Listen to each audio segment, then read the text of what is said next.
He was the wealthiest man in Europe, capable of turning the earth into gold and captivating people with just a glance. The wealth of Ivan Mazepa was the envy of Russian Tsar Peter the Great and Swedish King Charles the Fiend. Gold made Mazepa a leader, but it also led to his downfall. He died as a beggar. The body was interred far from Ukraine, in a foreign tomb. 100 years later, marauding soldiers discovered this grave.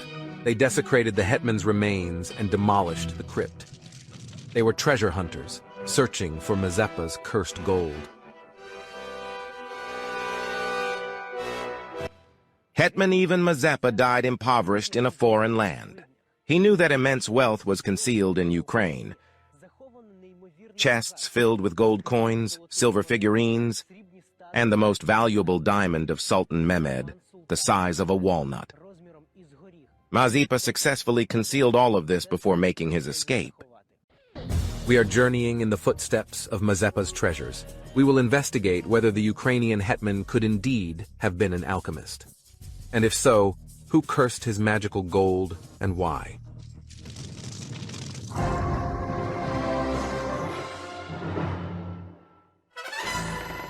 Where did this wealth come from?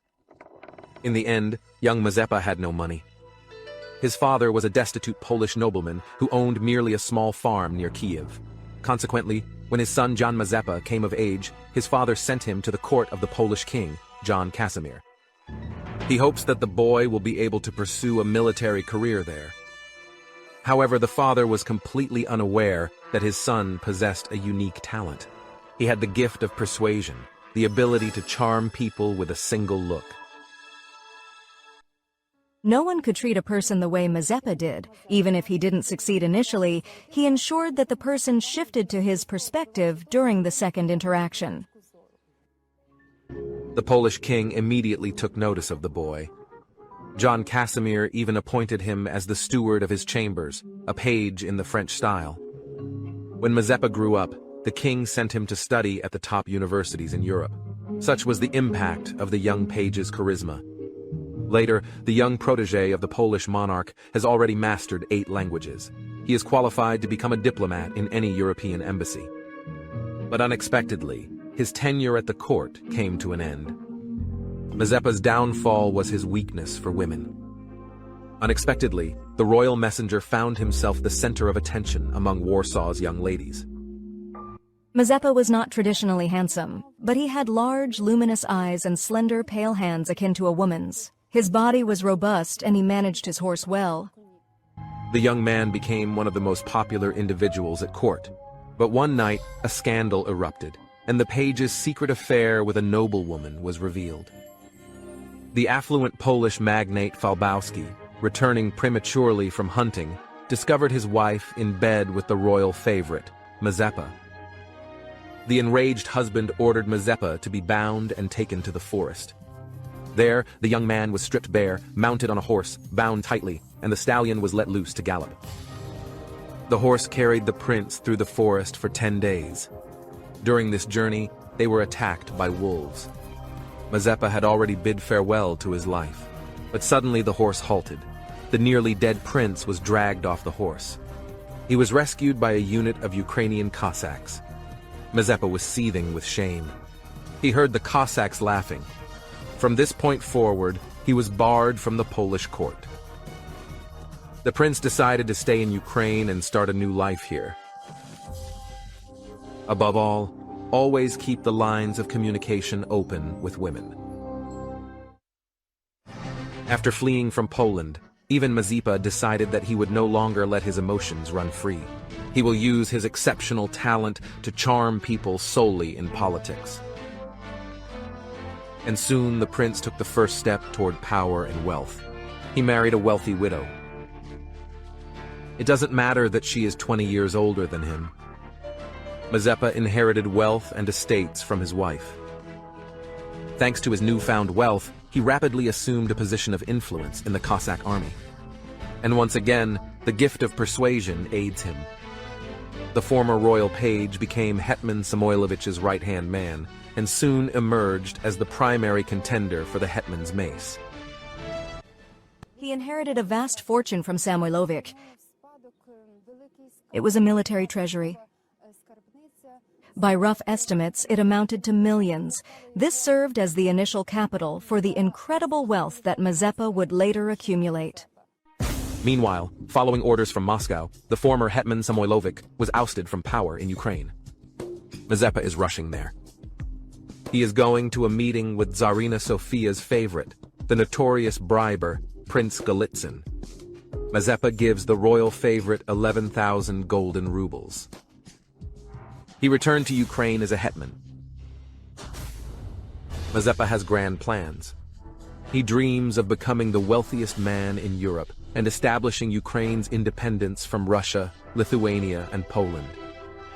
But now he had a powerful adversary and competitor, the general judge of the Zaporozhian army, Vasyl Kochubey. He is the wealthiest man in the country and was also a candidate for the presidency, but he lost. He succumbed to the diplomatic Mazepa.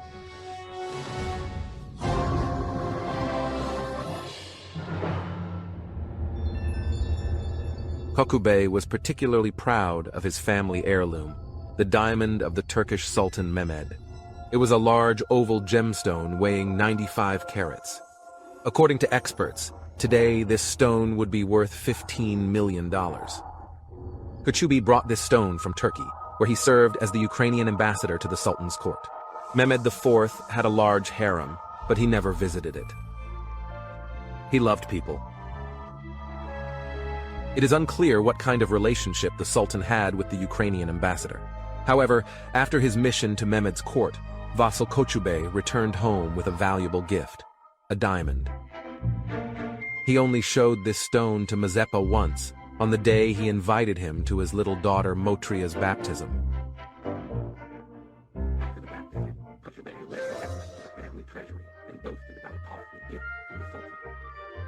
The beauty of the diamond dazzled Mazepa. He proposes to sell the jewelry to Kochubey, but Kochubey mocks him. He said that the chieftain would never have enough money to buy this stone. Mazepa became inflamed and accepted Kochubey's challenge. In the archives from the era of Peter the Great, I discovered the following entry. Mysterious Ivan Mazepa mines gold and silver with the help of an alchemist monk. The Tsar immediately dispatched a troop of soldiers to Baturin. They searched for precious metals for 4 days, but found nothing. Mazepa was obsessed with Mehmed's diamond. He needs to amass enough money, even if he has to dig it out of the ground. What if there truly is gold ore in Ukraine? To verify this, the hetman invited an alchemist monk from France and instructed him to locate the valuable metal. Surprisingly, the monk and the hetman's trusted men actually found gold and silver ore. Since then, mines have been clandestinely operating in the Poltava region. In a few years, they made the hetman the wealthiest man in Europe.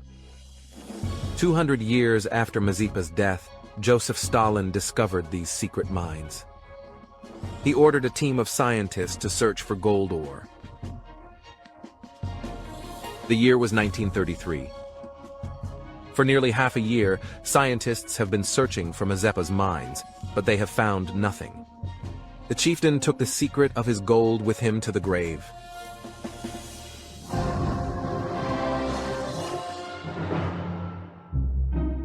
When the mines yielded sufficient gold, Mazepa returned to Kochubey's house. He wants to remind him once more about the sale of Mehmed's diamond. Now he has sufficient funds to purchase this magnificent stone. But suddenly, Kochubey's daughter, Motria, walked into the room.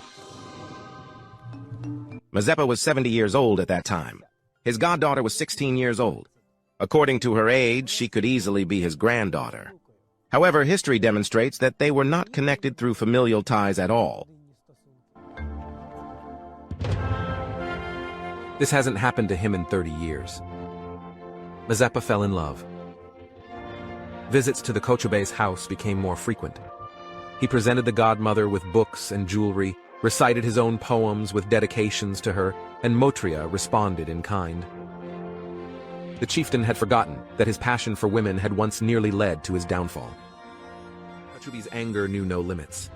Mazepa betrayed his confidence and manipulated his own goddaughter. Kochube rejects Mazepa and even forbids him from seeing Motre. However, the girl in love flees from her home to the hetman's country estate in Honcharivka. However, they were destined to stay together for only 4 days. An enraged Kochube gathered the Cossack leaders. He ordered the chieftain to return Motria home, otherwise his Cossacks would destroy the property. And Mazepa agreed to give Motraya. Why did he do it without any resistance? The answer is in Kochube's memoirs. He writes, "In this estate, in Goncharivka, the hetman hid his treasures."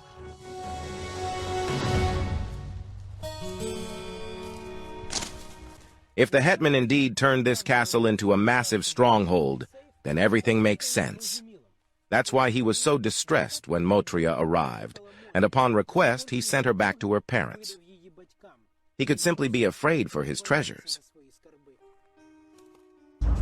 Mazepa developed his own plan for the fortification of Gonchariv Castle, complete with underground passages and hideouts. But now only the pillars are left. It's not very safe to wander around here. Every few meters, there are deep pits filled with snakes. What could have happened to this lock? Local historian Natalia Krivonis states that it was demolished under the command of Peter the Great. But why did the old hetman irritate the Russian Tsar so much?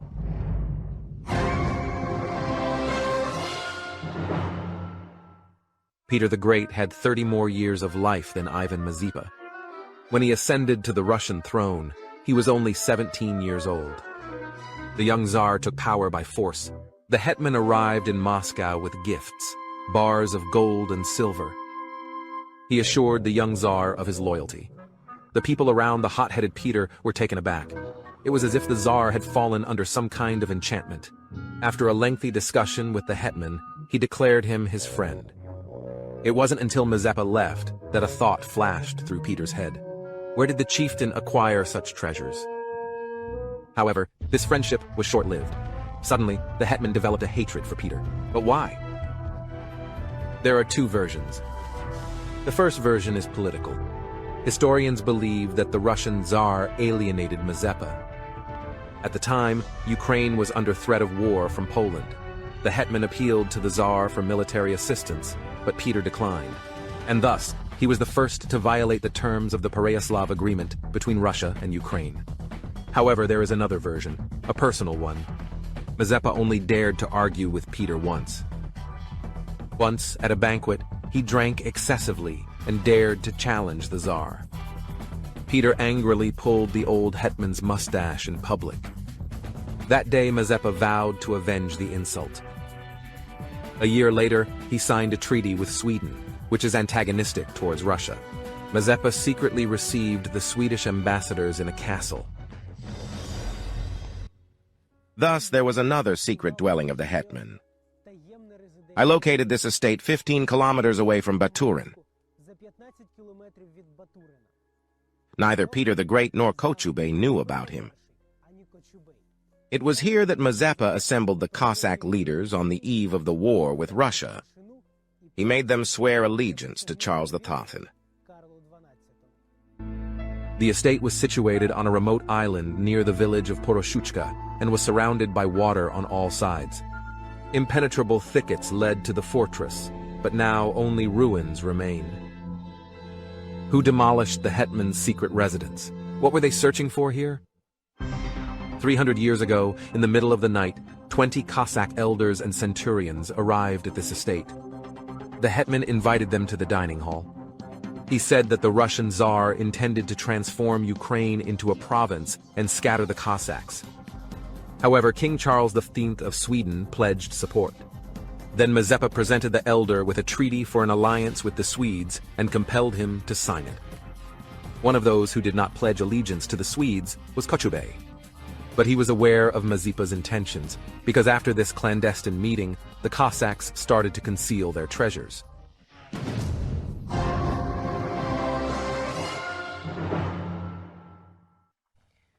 A year prior to the Battle of Poltava, Mazepa instructed his colonels as follows. have everyone bury their valuables in the ground. But could the chieftain himself have done it? It is known that before escaping from Baturin, he ordered the entrances to the dungeons of Baturin Castle to be sealed with bricks. I'm going to Baturin.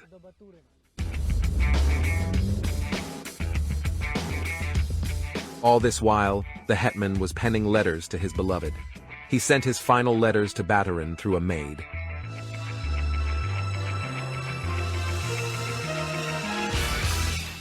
My love, I kiss every inch of your fair skin. Remember the oath you swore to me when you left my chambers. Mazepa asks Motria to give him strands of her hair and a shirt from her body, which she had not removed for several days. The girl fulfills these unusual requests. She believes that Mazepa will liberate her from her parents' control, but unexpectedly, her father discovers Mazepa's letters in her room. Kashubi ran out of patience. He goes to St. Petersburg to seek revenge on an old womanizer, and informs Tsar Peter about Mazepa's treachery and collusion with the Swedes. However, Peter the Great simply did not believe Kochubey. He had too much trust in the old hetman. As a sign of this trust, Peter the Great made a grand gesture by sending the informant Kochubey back to Baturin. Let the chieftain do what he wants with him. That's when the time came for Mazepa to seek revenge.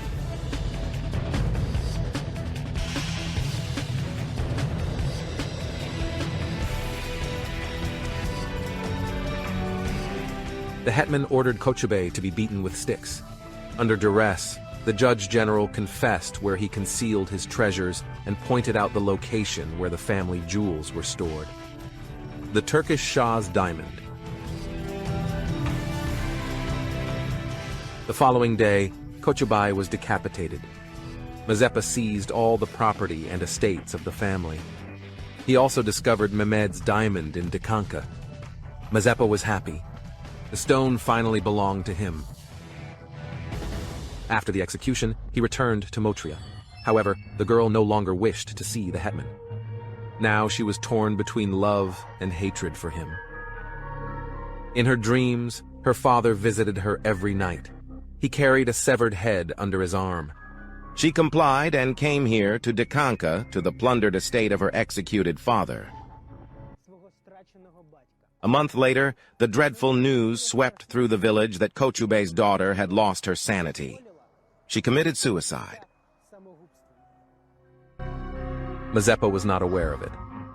He was already in the Swedish camp, preparing for the decisive battle, but before it, he secretly returned to Baturin for one night. The hetman was uncertain about the outcome of the Battle of Poltava, so he took a portion of the treasure with him to the Swedish camp.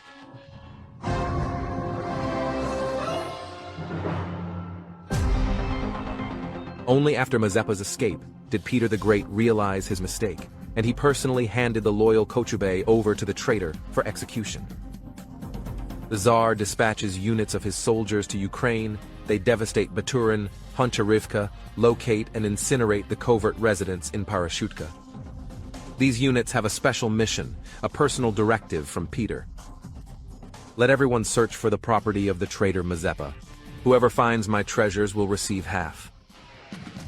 Peter actually dispatched special teams across Ukraine to all of the hetman's territories. They sought out treasures, conducted excavations, demolished walls, and confiscated all documents related to Mazepa that were accessible. The year 1709. The harsh northern war between Russia and Sweden has been ongoing for 9 years. Peter the Great seeks to regain access to the Baltic Sea from the Swedes. The two armies converge near Poltava for a decisive battle. The Battle of Poltava started at 3 in the morning. On the other side was the Russian army led by Peter the Great. And here, within cannon firing range, were the Swedes. Mazepa was nearby. Peter commanded to initiate a battle, but not to kill the old hetman. He needed him to stay alive. Mazepa risked his life near Poltava. He knew what would happen to them if the Swedes were defeated. Tsar Peter's vengeance awaited him. At 2 o'clock in the morning, 4 Swedish battalions marched towards the Russian redoubts. But they were already being awaited. Behind the redoubts, the Swedes were subjected to intense artillery fire and retreated into the forest. At 9 in the morning, close combat began. At the same time, the Russian cavalry outflanked the enemy. The Swedes started to retreat. The Battle of Poltava only lasted 10 hours and resulted in a total defeat for the Swedes. Even before the battle concluded, Mazepa realized that he needed to escape. Therefore, the hetman did not wait for the Swedes to be completely defeated. He quickly withdrew from the battlefield, taking with him a small detachment of Cossacks and a military treasury of about 1,000,000 gold pieces. The chieftain flees south to Moldova. He is pursued by squads of soldiers under Peter's command to capture the traitor alive. A few days later, Mazepa reaches the Dnipro. Cossacks are busy loading the hetman's gold onto boats at the intersection. But in the middle of the river, trouble occurred. Mazepa did not anticipate that the gold would be too heavy. Water started seeping into the boats in the middle of the Dnipro. They understand that they won't reach the other side. Mazepa then ordered the money to be tossed overboard. He leaves a hidden symbol on this shore, hoping to return here one day. We found the location of that crossing. It happened near the village of Mishurin-Ri in the Dnipropetrovsk region. There are many large boulders around. Among them should be the stone that bears Mazepa's mark, a clue to the lost treasure. Somewhere on the rocks near the crossing, Mazepa marked the location of the submerged treasures. The hetman carved the capital letter M into the stone. These outlines bear a vague resemblance to the letter M. For many centuries, the inscription has almost been erased, but it still exists. So Mazepa's treasures must be somewhere nearby in the Dnieper. We asked the residents of Mishurin-Ri village about it. However, none of the locals had even heard of the hetman's gold. The reason is simple. During the construction of the hydroelectric plant, the narrow mouth of the Dnieper was expanded by 8 kilometers. The ancient village and the crossing are now submerged underwater at a depth of 10 meters. Hence, gold was swept away by silt or transported downstream the Dnieper a long time ago.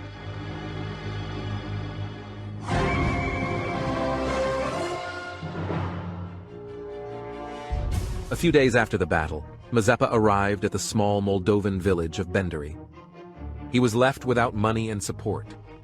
There was still hope to reclaim his treasures, but Mazepa could not find a place for himself.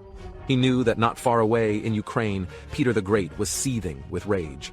The Tsar commissioned the creation of the world's unique silver medal dedicated to the traitor Judas Iscariot, especially for the hetman.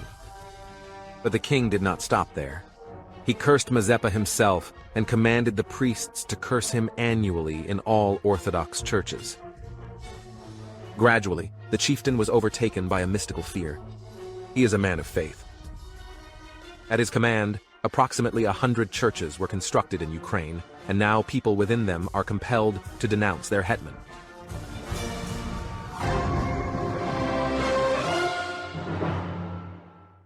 In 1933, scientists under Stalin's regime worked in Baturin. They were searching for the Mazepa gold mines under Stalin's orders. The archaeologists left empty-handed, but they left one of the townspeople uneasy. It was an elderly descendant of the Cossack family, Bohdan Inatov. He decided to search for the hetman's treasures himself, and to do so, he visited a fortune-teller. The fortune-teller said that the treasure was real. They are there, covered in blood. Treasures are cursed and dangerous. They rest beneath the pillar and the cross, perhaps somewhere within the church walls. And then, the fortune-teller cautioned that this treasure has an owner, and he will undoubtedly return for it. And if anyone else approaches the treasure, their family will be cursed. Ignatov listened to the fortune-teller and only remembered one thing. Treasures should be sought under the pillar and cross. A few days later, his body was discovered in the main square of Baturin. Doctors have not established the cause of death. They determined that the old man's heart had stopped. No one knew if he managed to find the treasures. The fortune-teller's secret was only revealed now. A sinkhole appeared in the city's central square. A straight asphalt road caved in for several meters. They looked inside the sinkhole and saw that it was not reinforced. The area is entirely enclosed, so they were hesitant to proceed. Archaeologists arrived in Baturin. They hoped to find the remnants of Mazepa's castle here. Instead, after 3 months of excavation, they discovered the foundation of the church. We only discovered later that during Mazepa's era, this church in Baturin was referred to as the Mazepa Pillar. They made a sensational discovery.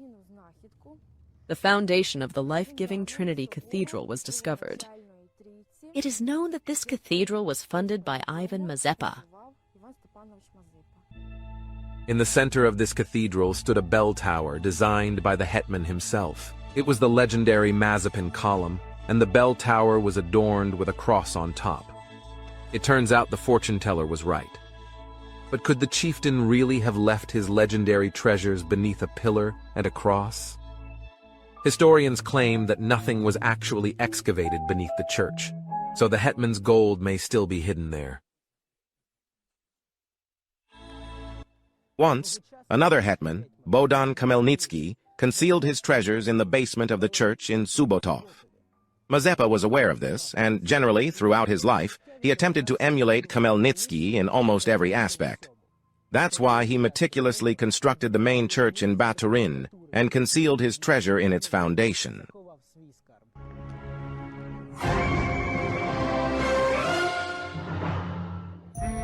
Peter the Great was never able to catch up with Mazepa. The Moldovan city of Bender was once part of Turkey. The Tsar was furious, and Mazepa was deteriorating. He unknowingly started to believe in Peter's curse. A month after the defeat at Poltava, the chieftain received the most dreadful news. His beloved Motria Kochubi passed away. The girl committed suicide. Then the hetman's heart couldn't bear it. Mazepa died in a foreign country, cursed, forgotten by all, unaware that even after death, his soul will not find peace. The only thing he had with him in his last moments was a strand of damp hair that his beloved had once given him. His treasures have not yet been found.